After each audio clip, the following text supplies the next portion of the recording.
আসসালামু আলাইকুম গাইস, নদীর পাশে কিভাবে তরমুজ চাষ করে দেখাইতেছি। এই হচ্ছে নদী, এর পাশেই হচ্ছে এই তরমুজ গাছ। এই দেখেন এক একজনের তরমুজ চাষ করে।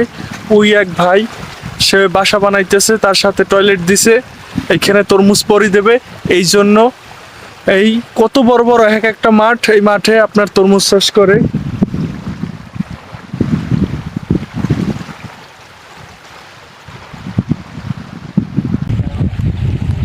ভাইয়া কত শতাংশ দেশে বছর চাষ? হ্যাঁ,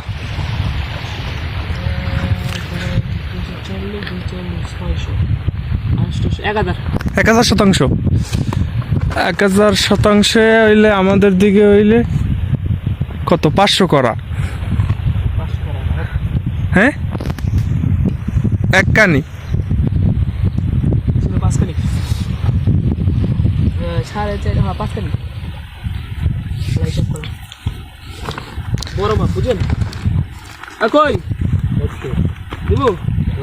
মানে তরমুজ বড় হইতে টোটাল প্রসেসিং করতে কতদিন লাগে ভাই?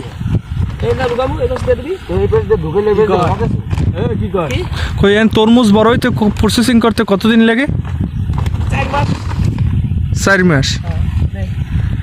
এই তরমুজ আপনার কাছ থেকে কয় টাকা কিনে নেয় আর বিক্রি করে কয় টাকা ভাই দেখছেন?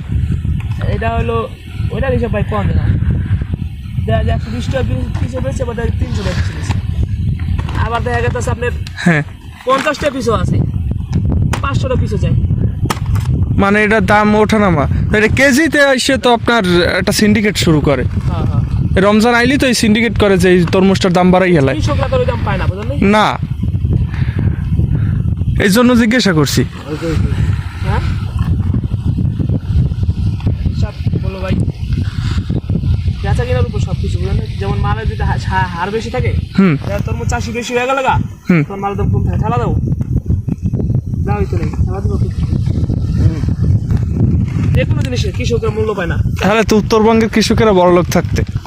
হ্যাঁ, গাজরের কেজি এই 3 টাকা, আর শসার কেজি এই 4 টাকা 5 টাকা। 2 টাকা 3 টাকা সদাই আছে দেশে কোনো ভাই আপনি উত্তরবঙ্গে বিক্রি করে ভাই শসার মন কেমন?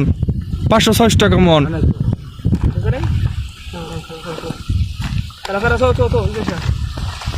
কয়টা এমন? 500 টাকা 600 টাকা মন। 500-600 টাকা মন। হ্যাঁ, ও চাষি বেশি তরমুজ তো আর না তোর সমস্যা নেই। আমি সারাটা বান্ধি ভাল লাগে না।